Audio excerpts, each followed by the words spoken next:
আবার এসে আমার সামনে রাফিকে বলবে এসে যে ভাই এরপরে কোনটা দেখা, ঠিক আছে। সো এটাই তো একজন মেকারের এবং অ্যাজ এ প্রোডাকশন কোম্পানি আমাদেরও অ্যাজ এ প্রডিউসার আমাদেরও কাজ যে ওইটাকে কেটার করা, যে একজন পরিচালক যেভাবে করে আসলে তার স্বপ্নটা দেখে এবং সিনেমাটা যেভাবে করে সে বুনতে চায় সেটাতে সাহায্য করা, সেটাতে হেল্প করা, সেটার এক্সিকিউশনে যতদূর সম্ভব সেখানে পরিচালকের সঙ্গে অ্যালাইন হওয়া। সো সেই জায়গাটা একটা আমাদের অ্যালাইনমেন্ট একটা হয়ে গেছে। এই কারণেই হয়তো আপনি দেখেন, আমি বলবো যে তুফানের সময় আমার কাছে মনে হচ্ছিল যে গত 30 বছরের ইতিহাসে সবচাইতে বড় হিট সিনেমা। এত দর্শক হঠাৎ করে আমরা দেখি নাই কখনো, আপনারাও দেখেন নাই। তারপরে দেখেন ইনফ্যাক্ট এই সময় মানে আমাদের তাণ্ডব রিলিজ হওয়ার পরে এটা কিন্তু তুফানকে ছাড়িয়ে গেছে।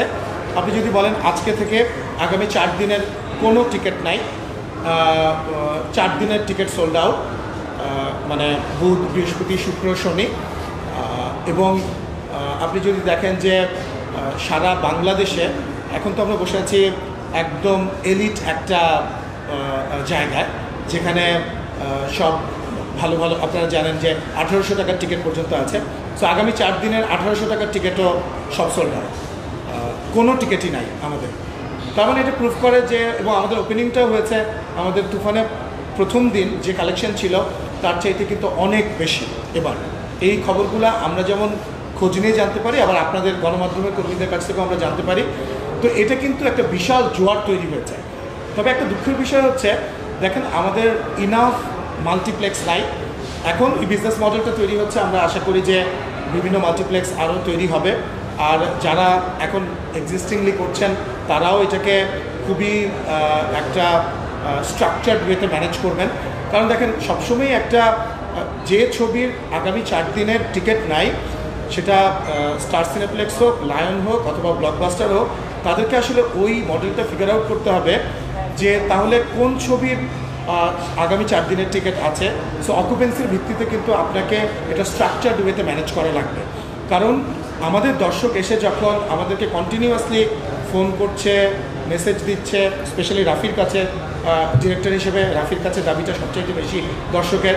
এবং আমরাও যখন বিভিন্ন হলে ঘুরছি, দর্শক টিকিট পাচ্ছে না, টিকিট না পেয়ে ফেরত যাচ্ছে অথবা অন্য সিনেমা দেখছে।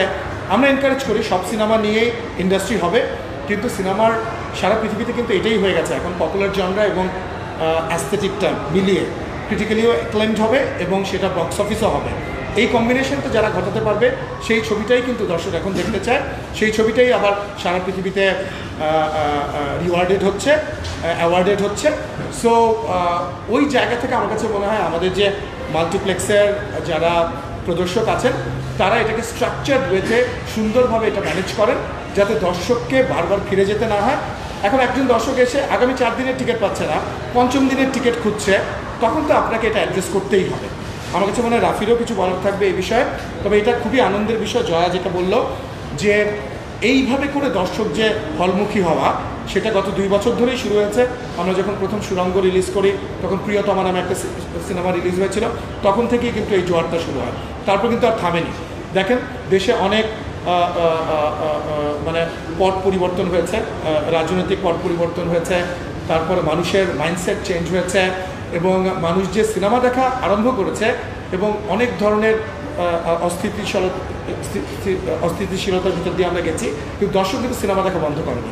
আমরাও কিন্তু সাহস নিয়ে একটার পর একটা সিনেমা তৈরি করেছি এবং এই দর্শকের এই জায়গাটাকে কিন্তু আমাদের সম্মান করতে হবে, এটাই আমার বলার ছিল।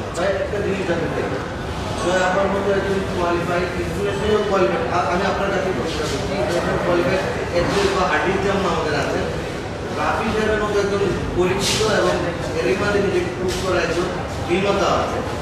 তো এই যে আপনারা যেহেতু প্রদর্শন হাউস বা যেহেতু ছাত্রকে কর্মী করেন, সকল দর্শকের মধ্যে যেমন একটা প্রশ্ন দেখা যায় কাটার পর একটা বাধা পরিষ্কার পাচ্ছিল, আমরা জানতে চাই আসলে আপনার কাছে যে আমরা কি আসলে তুফান 2 বা তাণ্ডব 2 এর যে বিষয়টা সেটাকে আপনাদের কাছ থেকে আমরা মেসেজ পাবো কিনা দর্শক জানতে চাই। পাশাপাশি এই যে মানুষগুলো আপনার পাশে আছে, এছাড়াও আরও অনেকের কোলাবোরেশন কিন্তু আপনারা আমাদের শুরুতে বলিয়েছেন, তাদেরকে অনেকদিন ধরে পরামর্শ আমরা দেখি। তো সেই ক্ষেত্রে বলিউডের সাথে মার্চ করে কোনো ছবির ট্রেনিং আপনাদের ইন্ডাস্ট্রিকে দেবেন কিনা? কারণ আপনি যেহেতু এই বিষয়টা নিয়ে কাজ করে নিয়মিত, তো বলিউডের কোনো স্টারদের সাথে আমাদের স্টাররা কোলাবোরেট করে কাজ করতে পারবে কিনা, আপনারা কোলাবোরেট করবেন কিনা, যেহেতু এসবিএফের মতো প্রোডাকশনও আপনাদের সাথে একসাথে আছে, সেটার প্ল্যানিং আপনারা আরও বড় করে করতে চান কিনা? দেখো, আমি রাফির সঙ্গে আমার কাজের কমফোর্ট জোনটা বলি আমি, যে আমরা সবসময় কন্টেন্টটা বানাতে চাই। রাফি যখনই একটা ছবি নিয়ে হাজির হয়, রাফি আমার কাছে এসে হাজির হয় না যে আমি বলিউডের একে নিয়ে সিনেমাটা বানাতে চাই শাকিল ভাই। সবসময় রাফি একটা গল্প নিয়ে হাজির হয়, বলে যে এই গল্পটা আমি তৈরি করতে চাই শাকিল ভাই।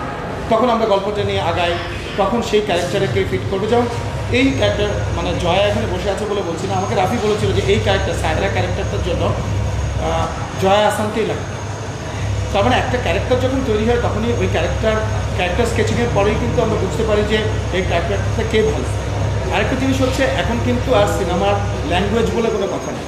আপনি আমাদের এই সিনেমাটা আপনি যেই ল্যাঙ্গুয়েজই বসান না কেন, সেই সিনেমাটা দর্শক দেখবে। আমি আপনাকে বলতে না না এক্স্যাক্টলি। সো ওইটাই। সো আপনি ভালো কন্টেন্ট যখন বানাবেন, এখন সারা পৃথিবীতে, আমি তো আমার মনে আছে আমি প্যারিসে গিয়ে আমি প্রতিদিন আমি বিদেশ গেলে প্রত্যেকদিন একটা করে সিনেমা দেখি। তো আমি প্যারিসে গিয়ে দেখা গেছে যে আমি ফ্রেঞ্চ মুভি দেখছি যেটা কোনো ইংরেজি সাবটাইটেল নাই, কিন্তু ওই ভিজুয়ালটাই কিন্তু আমাকে গল্প বলে দিচ্ছে। তার মানে কি, এখন সিনেমার বলেন কন্টেন্টের কোনো ল্যাঙ্গুয়েজ ব্যারিয়ার নাই এবং কোনো আর্টিস্ট ব্যারিয়ার নাই, কোনো কিছু ব্যারিয়ার থাকা উচিত না। আর্টিস্টদের তো কোনো ব্যারিয়ারই নেই। আমার একটা গল্পে যদি আজকে মনে হয় যে আমার বলিউডের কাউকে প্রয়োজন, হলিউডের কাউকে প্রয়োজন, অথবা বাংলাদেশি কাউকে প্রয়োজন, বা এমনভাবেই সিনেমাটা আমরা করলাম সারা পৃথিবীতে রিলিজ করছি এমনভাবে, তো সেটা বাংলাদেশি ফিল্ম হবে। কিন্তু এখন তো দেখেছেন যে সারা পৃথিবীতে আমরা রিলিজ করছি এবং এই রিলিজের বিষয়টাকেও আমরা আরও সুন্দরভাবে কোঅর্ডিনেট করার চেষ্টা করছি একটার পর একটা। So end of the day কিন্তু কন্টেন্ট ম্যাটার্স, এবং আপনি কোন গল্পটা বলতে চাচ্ছেন এবং আমার ডিরেক্টর কোন গল্পটা, কোন কন্টেন্ট আপনি দেখবেন। সবসময় আমাদের প্রত্যেকটা সিনেমার মধ্যে কন্টেম্পোরারি কিছু বিষয় কিন্তু থাকে যেগুলো দর্শক কানেক্ট করতে পারে, যে কারণে কিন্তু দর্শক ইন্টারেস্টেড হয় সেই সিনেমাটা দেখার জন্য। সো আমাদের, আপনি যেটা বলছেন বলিউড কেন, হলিউডও হতে পারে, যে কেউই হতে পারে, পৃথিবীর যে কারোর সঙ্গেই কোলাবোরেশন হতে পারে, যদি আমার কন্টেন্টটা, গল্পটা এবং আমার ডিজাইনটা মানে সেটা ডিমান্ড করে এবং ডিজার্ভ করে, অফকোর্স উইল গো ফর। প্রথম কথা হচ্ছে তাণ্ডব 2 আসছে কিনা, এটার অ্যান্সারটা আমাদের এই তাণ্ডব 1-এই আছে। মানে এখন যে সিনেমাটা চলছে তাণ্ডব, এই সিনেমাটা যে দেখবে সেটার উত্তর পেয়ে যাবে।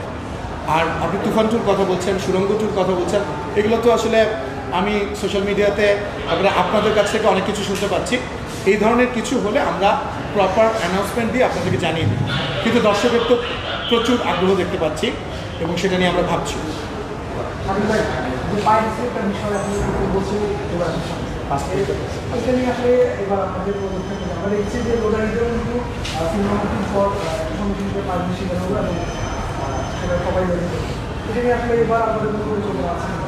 হ্যাঁ, পরিকল্পনা এর আগেবারও ছিল, এবারও আছে।